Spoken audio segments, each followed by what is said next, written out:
بسم اللہ الرحمن الرحیم۔ جی، وطر کے بعد نفل پڑھنا۔ اکثر بھائی یہ سوال کرتے ہیں کہ جی میں نے رات کو تراویح پڑھی، تراویح کے اندر میں نے وطر بھی پڑھ لیے، تو اب صبح میرے پاس ٹائم تھا تو کیا میں اس میں نفل وغیرہ پڑھ لوں؟ دیکھیں بھائیو، امام نووی رحمۃ اللہ علیہ نے صحیح مسلم کے اندر یہ حدیث ہے، تو انہوں نے بیان کیا ہے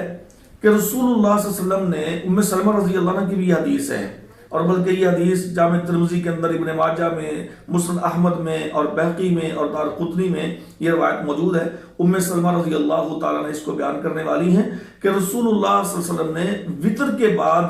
2 نفل پڑھے ہیں، 2 نفل آپ نے وطروں کے بعد پڑھے ہیں۔ تو اس سے دیگر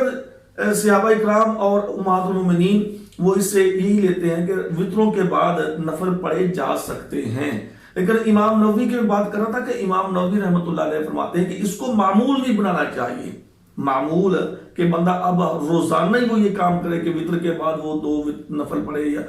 زیادہ پڑھے، ایسی بات نہیں۔ ہاں اگر اس کے پاس ٹائم ہو کبھی تو وہ وطر کے بعد نفل وغیرہ پڑھ سکتے ہیں۔ تو بھائیو، اگر آپ نے رات کو تراویح باجماعت پڑھی ہے، وطر پڑھ لیا ہے، تو صبح آپ کے پاس اگر ٹائم ہے تو آپ اس کو سنت سمجھ کے کہ جی یہ سنت ہے، یعنی کہ اس لحاظ سے نہیں، وہ تو تراویح آپ نے مکمل پڑھ لی 11 رکعت، لیکن اب اگر آپ اس میں کوئی نوافل وغیرہ ادا کرنا چاہتے ہیں تو نوافل ادا کرنے میں کوئی روک ٹوک نہیں ہے، آپ جتنے چاہیں نوافل وغیرہ پڑھ سکتے ہیں۔